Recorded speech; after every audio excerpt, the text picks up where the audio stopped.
بسم الله الرحمن الرحيم، والصلاة والسلام على أشرف المرسلين سيدنا محمد وعلى آله وصحبه أجمعين. حبايبي الحلوين تلاميذ الصف الرابع، أهلا بكم ومرحبا مع كنوز الرياضيات. النهارده هناخد درس جديد وهو الدرس الخامس، ازاي اكتب الاعداد بالصيغ المختلفه اللي عندي. عندي حوالي 4 صيغ، النهارده هناخد 3، والفيديو الجاي ان شاء الله هشرح لك الطريقه الرابعه. النهارده باذن الله هناخد الصيغ المتنوعه لكتابه الاعداد. ازاي طبعا اكتب العدد؟ عندي اكتر من طريقه هنعرفها النهارده، ولكن ما تنساش الاشتراك في القناه وعمل اللايك عشان يصل اي فيديو جديد انا هعمله. النهارده هناخد الدرس الخامس. عندي علشان اكتب العدد عندي صيغ متنوعه لكتابه العدد. اول صيغه عندي وهي الصيغه القياسيه، اللي جايه من اسمها. يعني ايه صيغه قياسيه؟ يعني بكتبها بالارقام، بكتب الصيغه اللي عندي بالارقام زي ما احنا موجود شايفين دلوقتي. العدد ده مكتوب بالارقام، دي اسمها صيغه قياسيه. تاني صيغه معايا عفوا الصيغه اللفظيه. ايه الصيغه اللفظيه دي؟ الصيغه اللفظيه او الكلاميه اللي انا اكتبها بالحروف، بقولها بالالفاظ بالحروف، بترجم. حلوه قوي كلمه ترجمه دي. بيبقى عندي العدد مكتوب بالصيغه القياسيه اللي هي بالارقام، وانا عليا ان انا اترجمها بالحروف زي ما بقرا العدد بكتبه بالحروف. ثالث صيغه عندي وهي الصيغه الممتده. يعني ايه الممتده؟ بفنط العدد. يعني ايه بفنطه؟ يعني بكتب قيمه كل رقم وبيبقى بينهم علامه الزائد. طبعا احنا خدنا قبل كده القيمه العدديه للعدد او للرقم، فهي دي بقى القيمه العدديه، ان انا بكتب قيمه كل رقم وبيكون بينهم علامه الزائد زي ما احنا شايفين دلوقتي العدد اللي موجود عندي. فمثلا العدد اللي انا كاتباه دلوقتي اللي هو العدد ده، انا لما اجي ده الصيغه القياسيه. طب انا عايزه اكتبه بالصيغه اللفظيه. لما اجي اكتبه بالصيغه اللفظيه اقراه الاول. طب انا لما اجي اقراه قلت لك طبعا قبل كده ما تنساش العماره، هفكرك بيها لاننا هنستخدمها كتير قوي النهارده وخصوصا في الصيغه اللفظيه. طبعا قلنا ان الارقام سكنت في عماره زي ما احنا شايفين، بتبدا بالدور الكبير اللي هو دور المليار، تحتيه ساكن المليون، تحتيه ساكن الالوف، تحتيه ساكن الوحدات. انت بتحدد الخانات اللي موجوده عندك. اول دور اسمه الوحدات، الالوف، المليون، المليار. فمثلا لو جينا بصيت في العدد اللي موجود عندي دلوقتي، هنحدد انا عندي كام دور؟ دورين، يعني دور الوحدات ودور الالوف. طيب انا عايزه اقرا العدد، هقراه ازاي؟ من يمة الشمال هقول 560,310. طب عايزه اكتبه بالحروف، اكتبه ازاي؟ 500. طبعا 5 في المئات يعني 500. 560,310. دي اللفظيه اللي هي الحروف اللي احنا شايفينها مع بعض. طب عايزه اكتبه بالصيغه الممتده، افرط العدد، اكتب قيمه كل خانه. انا عندي اول خانه اسمها خانه ايه؟ الاحاد بصفر. طبعا الصفر ملوش قيمه فانا مش هكتبه، هبدا من اول خانه العشرات. يبقى انا هنا بدات من خانه العشرات عشان انا ما عنديش خانه الاحاد. خانه العشرات هنا بكام؟ بواحد. واحد في العشرات بكام؟ برافو، ب10. واحد في العشرات ب10. تمام. اللي بعده عندي الخانة اللي بعد كده. الخانة اللي بعد كده عندي خانة ايه؟ برافو، خانة المئات. خانة المئات 3 بكام؟ ب300. اقول له زائد. عندي بعد كده خانة عشرات الألوف اللي هي 6 هتبقى ب60,000. بعد كده عندي خانة مئات الألوف اللي هي 5 تبقى 500,000، أحط لها 5 أصفار. طبعا دلوقتي هنشوف امثله كتير جدا نفهمها مع بعض ونقولها مع بعض. اول مثال عندي، ويا ريت نجهز ورقه وقلم، وعايزه الشطار بسرعه يحلوا بسرعه ويشوفوا دلوقتي الاجابه بتاعتي والاجابه بتاعتهم، يشوفوا هم حلوا صح ولا غلط. يا ريت كل مره اول لما تسمع الفيديو بتاعي تجهز معاك ورقه وقلم او الكشكول والقلم، وتبدا اول لما انت تفهم تحل على طول لوحدك. اول حاجه عندي، اول مثال عندي مديني مجموعه من الاعداد وبيقول لي اكتبها بالصيغه الممتده. بالصيغه الممتده. برافو، انا سامع حد بيقول لي الله، ده الصيغه الممتده دي اللي هي سهله جدا، ان انا اكتب قيمه كل عدد وبينهم علامه زائد. برافو، تعالوا كده نشوف مع بعض. اول عدد عندي اهو، هتبدا تشوف كل خانه بالترتيب. انا اول خانه عندي اسمها خانه ايه؟ الاحاد. الاحاد هنا بكام؟ ب3. قيمة الآحاد بتلاتة بتلاتة زي ما هي، هتكتب 3 وتقول زائد.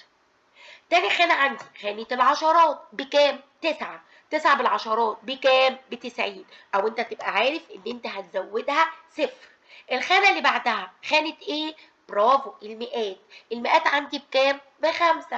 5 في المئات ب500، أقول له زائد. الخانة اللي بعدها خانة الألوف ب2. 2 في الألوف يعني 2000، أزود لها 3 أصفار، أقول له زائد. آخر خانة عندي اللي هي عشرات الألوف ب8، هنزود لها 4 أصفار. تمام؟ ده أول رقم عندي. نيجي للرقم التاني، نفس الكلام، هعمل برضو اهوت. هبدأ برضو بخانة الآحاد، برافو، أنا سامع حد بيقول خانة الآحاد ب4، برافو، زائد. خانة المئات بكام؟ خانة العشرات بعد الآحاد عشرات، العشرات بكام؟ ب5، يبقى 50 زائد. خانة المئات بكام؟ ب300 زائد. خلي بالك إن أنت دايما تبقى إيدك على كل خانة، والخانة اللي مش موجودة تبقى عارف إن الصفر ملوش قيمة، تنقل على الخانة اللي بعدها بس تبقى عارف هي خانة إيه وقبلها كام صفر. خانة الألوف عندي بصفر، الصفر ملوش قيمة، طب مش هكتبه، هبدأ الخانة اللي بعده خانة ايه؟ عشرات الألوف، 1 وقبليه كام رقم؟ 4 أرقام، أعمل بدلهم 4 أصفار، زائد. آخر خانة عندي اللي هي خانة مئات الألوف، قبلها 5 أصفار. تمام؟ يبقى دي دلوقتي العدد التاني كتبنا مع بعض. يا ريت بقى في قلب الكشكول نكتب العددين اللي عندي دول وتبدأ تفنطهم، تكتبهم بالصيغة الممتدة وتكتبهم عندي في الكومنت، تكتبهم في التعليق واشوف الإجابة بتاعتك صح ولا غلط. تمام؟ ها كتبنا الأعداد، ننقل على السؤال اللي بعده. السؤال اللي بعده بيقول لي ايه بقى؟ اكتب بالصيغة اللفظية. أنا عايز أكتب بالصيغة اللفظية. الصيغة اللفظية انا سامعه حد برافو بيقول ايه؟ بالحروف. قلنا من شويه ان الصيغه اللفظيه دي معناها حروف، انت بتقرا العدد وبناء على القراءه بتاعتك هتكتبه بالحروف. تعالوا دلوقتي نشوف العدد ده مع بعض. بيقول لي ايه؟ نقرا من الشمال، والاول تحدد الادوار. انا عندي كام دور؟ دورين، اول دور اسمه الوحدات، تاني دور اسمه الالوف. تعالى اقرا بقى كده. 7 في المئات ب700، 700 وكام؟ و10. هتيجي تكتب كده بالحروف 700 و10. تمام، 710. التاني كام؟ 6 في المئات ب600. فانت لما تيجي تقرا المئات، بعدين الآحاد، بعدين العشرات. 600 91. شفتوا الموضوع سهل ازاي؟ اهو انا كل اللي انا عليا كتبت الارقام بالحروف، قرأت العدد وكتبت حروف. 710، 691. برافو. نشوف اللي بعده. نيجي ننقل على اللي بعده. نفس الكلام، هاجي اكتب اللي بعده.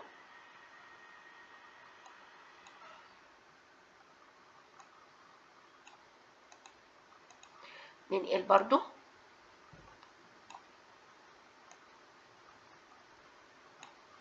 العدد اللي بعده، احدد الادوار اللي عندي. انا عندي دور ايه؟ 3 مليون. الاول ادي دور الوحدات، دور الالوف، دور الملايين. عندي كام في المليون؟ 3، نكتبها بالحروف 3 ملايين. ممكن نكتب 3 مليون. و 200 و8 218. وهنا ما عنديش خانة مئات، اقرأ العدد اللي عندك. و45.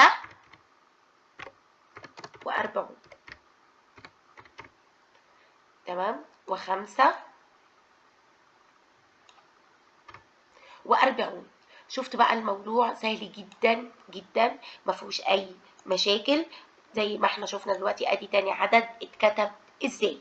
تمام. برضو هسيب لك تالت رقم انت اللي تكتبه بالحروف، تحدد الادوار. ادي دور الوحدات، دور برافو الالوف، دور الملايين، دور المليار. هنا بقى عندي مليار، فلما اجي اكتب العدد اقول 6 مليار و100 160 مليون و149,901. ننقل على اللي بعده وهي الصيغة القياسية. أنا عندي هنا بقى الرقم متفنط، أنا هجمعه. عايزني إن أنا أكتبه بالصورة اللفظية. هنا عندي أهو زي ما احنا شايفين الصيغة الممتدة، شايفين؟ أدي الصيغة الممتدة أهو مفنطهاني. أنا هكتبها بالإيه؟ بالصيغة القياسية. يعني إيه الصيغة القياسية؟ هجمع الرقم. أجمعه إزاي؟ نمشي خانة خانة، تمشي خانة خانة، عشان الخانة اللي مش موجودة هنحط مكانها صفر. يبقى لما باجي أجمع العدد الخانة اللي مش موجودة نحط مكانها صفر. تمام. نمشي واحدة واحدة. أول خانة عندي 3 طبعا من غير صفار، اللي هي خانة إيه؟ برافو، أنا سامعة بيقول الله دي خانة الآحاد، أكتب 3. بعدها خانة العشرات بكام؟ ب7. بعدها خانة المئات اللي هي بصفرين، برافو، أنا سامعة حد بيقول ب1. تمام. خانة الألوف ب2. خانة عشرات الألوف ب5. طبعا عشان أنا المرة دي عملت الفيديو على اللاب، فطبعا علشان الصورة تبقى أوضح وأكبر فطبعا القلم بنيجي نكتب بيه، فاعذروني في الأرقام، بس طبعا الأرقام باينة. بعد كده مئات الألوف ب6. يبقى أنا مشيت خانة خانة، يبقى أنا مشيت خانة خانة. عندي الآحاد ب3، العشرات ب7. عملت إيه؟ جمعت الرقم. وطبعا لما نفرط الرقم نحط الأصفار، ولما نجمع الرقم نشيل الأصفار. طبعا لما بجمع الرقم بشيل الأصفار بتاعته. تمام كده. نيجي للي بعده، نمشي خانة خانة مع بعض. خانة الآحاد بكام؟ ب2. أنا عايزاكم كده برافو تقولوا وتكتبوا الرقم عندك وتشوف. خانة العشرات، ايه ده؟ خانة العشرات مش موجودة، فين الصفر بتاع العشرات؟ مش موجود، يبقى هعمل مكانها صفر. هنعمل مكانها صفر. تمام. خانة المئات موجودة ب3. خانة الألوف موجودة ب1. بعد الألوف عشرات الألوف موجودة اللي هي ال4 أصفار ب5. مئات الألوف موجودة ب4.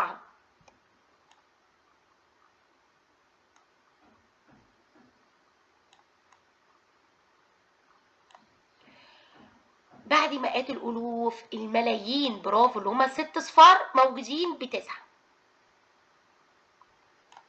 تمام. يبقى أنا دلوقتي هكتب قيمة كل، أجمع الرقم واكتب القيمة من غير الأصفار، وخلي بالي إن الخانة اللي مش موجودة نحط مكانها صفر. تمام؟ تمام. برضو هسيب لك نفس الكلام اخر مثالين. اتمنى طبعا ان انتوا تحلوهم وتكتبوا اجابتهم في الكومنت علشان اقدر اعرف انت حليتهم صح ولا غلط. نيجي للي بعده. طبعا دي احنا لسه واخدينها برضو من شويه. اكتب بالصيغه اللفظيه، الصيغه اللفظيه اللي هي بالحروف. بالحروف هنيجي دول احلهم برضو معاك.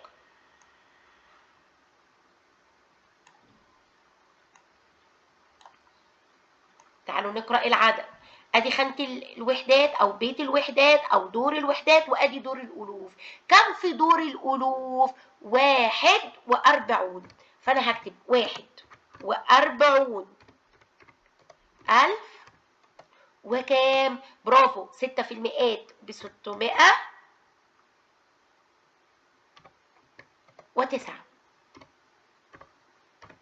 تمام. فهمناها؟ تمام. طيب نيجي للي بعده. نيجي للي بعده. طبعا اللي بعدها برضو هسيبك انت اللي تكتبها على اساس ان هي خلاص اتعودنا خلاص العدد بيتقرأ ازاي. وحدات، الوف، برافو، مليون او ملايين، تقرأ وتكتب. لكن تعالوا بقى التالت ده اللي هو تالت عدد عندي. ايه ده؟ ده مكتوب بالصيغة الممتدة. طب انا هكتبه ازاي؟ طبعا تجمعه الاول. يبقى اول حاجة اعملها ان انا اجمع العدد ده اللي عندي تحت وبعدين اكتبه بالصيغة اللفظية. يبقى عندي اول حاجة اعملها ان انا اكتب العدد اللي عندي. لو عندي كده بالصيغة الممتدة اجمعه بعدين اكتبه انا بالحروف. طب تعالوا نجمعه. خانة الاحاد بكام؟ ب3. خانة العشرات ب4.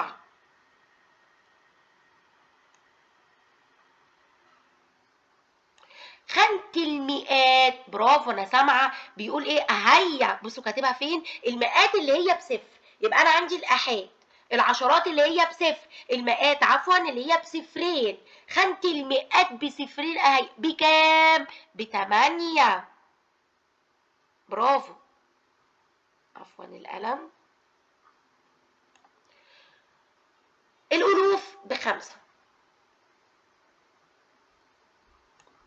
لما اجي اكتب بقى العدد اهو،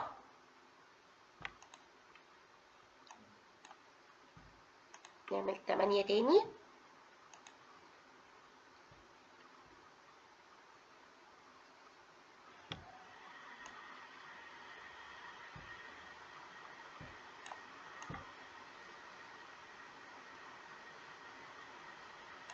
تمام. طيب انا كده كتبت، جمعت الرقم. ابدا بقى ان انا اقراه واكتبه بالحروف.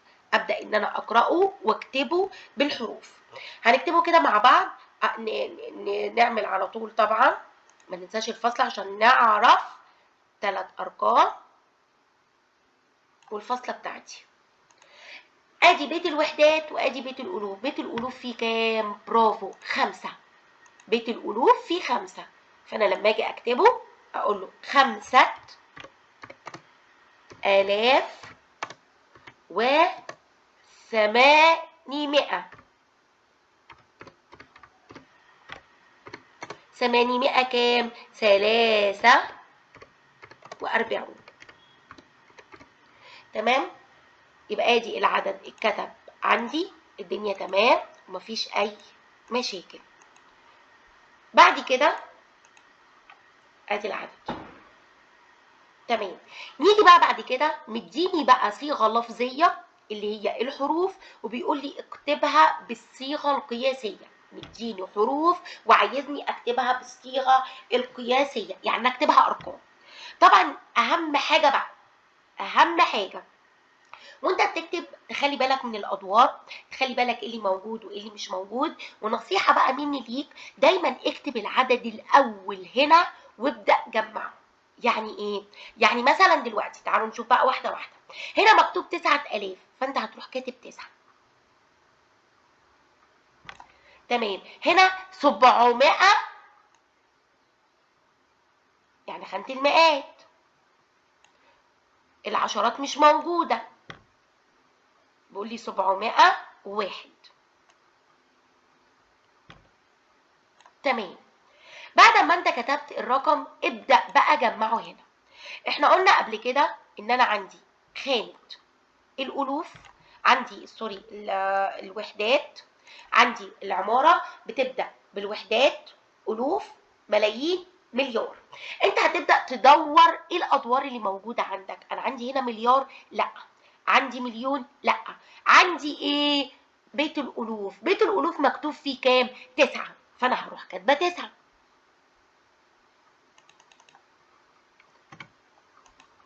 9. تمام. بعدها كده بيت الالوف اعمل الفاصله. بعدها 701 كل دول ساكن فيه 3 ارقام. طب دول 3 ارقام اكتبهم 701. تمام. فهمنا العدد ازاي بيتكتب؟ فهمنا الموضوع سهل جدا جدا جدا.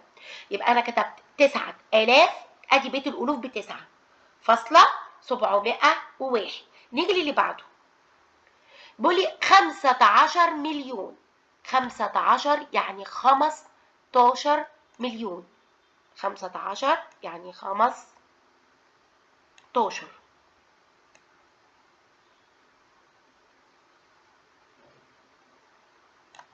ماشي.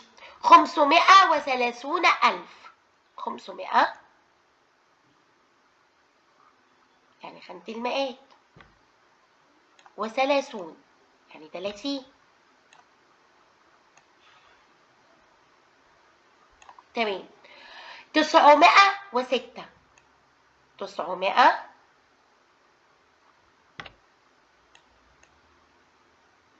906. نبدأ. أنا سامع حد بيقول أيوة ده أول دور المليون. برافو. أول دور هيتكتب اللي هو الدور الكبير عندي، اللي هو دور إيه؟ الملايين، اللي هو دور المليون. في كام؟ 15. هنكتب 15 ونعمل الفاصلة كده. الدور الكبير الأولاني خلص. بعد كده في دور الألوف موجود عندي قال لي 530، يبقى 530 واعمل الفاصلة. وكام؟ 906. 3 أرقام أكتب 906. شفتوا؟ الدنيا سهلة جدا جدا جدا. طيب تعالوا اللي بعده. تركز قوي وخلينا نخلي بالنا جدا من المسألة اللي جاية. بيقول لي 6 مليار. تمام. 6 مليار.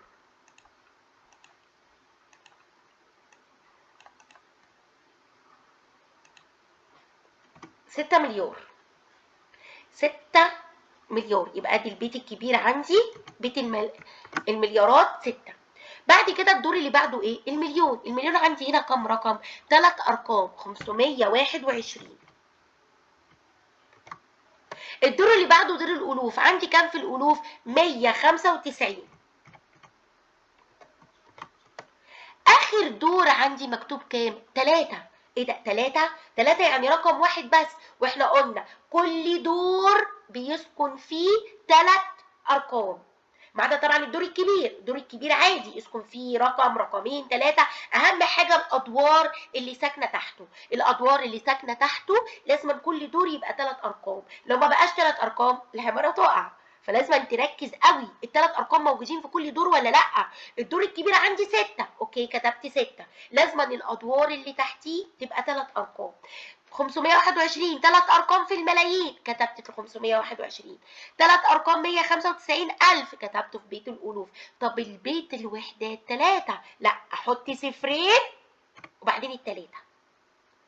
احط صفرين وبعدين التلاتة.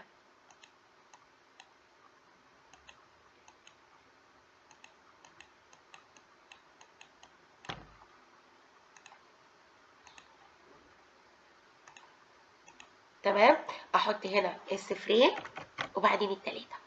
شفتوا الموضوع سهل جدا، ما فيهوش اي مشاكل خالص خالص خالص. اهم حاجة ان احنا نفهم. نشوف اللي بعده. بيقول لي ايه؟ 670,523. برضو نفس الكلام اهوت.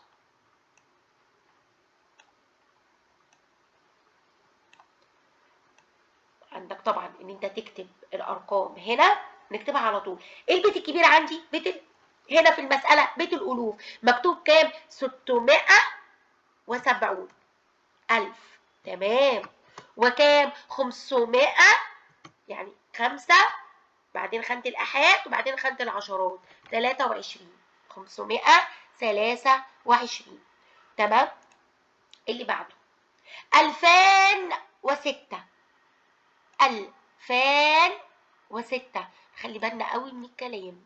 2000 يعني خانة الألوف فيها 2000 يعني 2.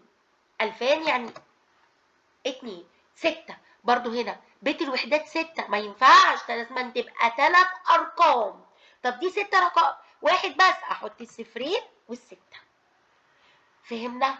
اتمنى طبعا ان انتوا تكونوا فهمتوا، لان الموضوع والله سهل جدا جدا. هو عايز منكم تركيز، وعايز ان انتوا ما تنسوش العباره، وتبقوا عارفين العباره كام دور، ويبقى موجود عندي الادوار. لازم كل دور يبقى 3 ارقام. الدور الكبير بكتبه زي ما هو، في رقم رقمين 3 بيتكتبوا. اهم حاجه الادوار اللي عنده تبقى 3 ارقام، لانها لو ما بقتش 3 ارقام العباره هتقع والرقم هيقع، وهتبقى الرقم عندي غلط ومش هبقى كاتبه مظبوط. تمام. تمام. نيجي مثلا هسيب لك دي اللي هي 2,012,800 وكام و20. تعالوا بقى للي بعدها عشان فيها مليار نكتبها. مليار، مكتوب كده مليار. تعالوا كده بقى نشوفها مع بعض. مليار يعني البيت الكبير بقى، اكبر دور فيهم الدور الكبير. كام مليار؟ 1.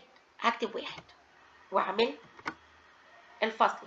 و3 مليون برضو. ثلاثة يعني 3 بس، يعني رقم 3 بس، لا يبقى اروح حاطه صفرين و3 عشان يبقوا 3 ارقام. اللي بعدها 127، دول 3 ارقام. 127 1000 وكام؟ 10. العشرة رقمين، لا احط لها صفر وبعدين اكتب العشرة عشان تبقى 3 ارقام. تمام. اتمنى طبعا ان انتوا تكونوا فهمتوا الدرس بتاع النهارده. ال3 صيغ اللي انا اخدتهم اللي هي الصيغه القياسيه، هنرجع تاني اهو. عندي الصيغه القياسيه اللي هي ارقام، الصيغه اللفظيه اللي هي حروف، الصيغه الممتده اللي انا بكتب قيمه كل رقم وبينهم علامه الزائد. اراجع تاني مع بعض. ادي هسيب لك الرقمين دول انت تكتبهم بالصيغه الممتده، ودي الصيغه اللفظيه، وده اجمع الصيغه الممتده واكتبها بالصيغه القياسيه. وادي برضو عندي اعداد اكتبها بالصيغه اللفظيه، وقلنا لو هو مديني صيغه ممتده وعايزها بالصيغه اللفظيه اكتبها الاول بالصيغه القياسيه، ان انا اجمع الرقم وبعدين اكتبه بالحروف زي ما احنا شفنا وعرفنا ازاي الصيغه اللفظيه اكتبها بالصيغه القياسيه احولها لارقام. ده بقى تقييم. يا ريت برضو تبدا تحله عندك. تقييم على الدروس من الدرس 1 لدرس 5.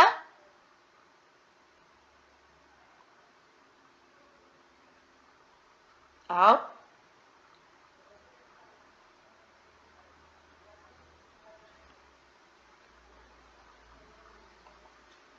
اتمنى طبعا ان انتوا تكونوا فهمتوا درس النهارده. واتمنى برضو ان انتوا تحلوا اول باول التقييم، ويا ريت تحلوا اول باول اي تقييم اديهولك على كل الدروس. وده طبعا تقييم على الدرس من 1 ل5. يا ريت برضو نحله ونكتب الاجابه بتاعته في التعليق. ولو عندك اي سؤال او اي حاجه عايز تسال عليها او اي سؤال انت مش عارف اجابته يا ريت تقول لي عليه. ويا ريت ما ننساش زي ما انا قلت الاشتراك في القناه. وان شاء الله سنه تبقى سعيده عليكم وتعرفوا تفهموا وتحلوا اي درس، لان مع كنوز الرياضيات هتفهم الدروس بكل بساطه. شكرا، مع السلامه.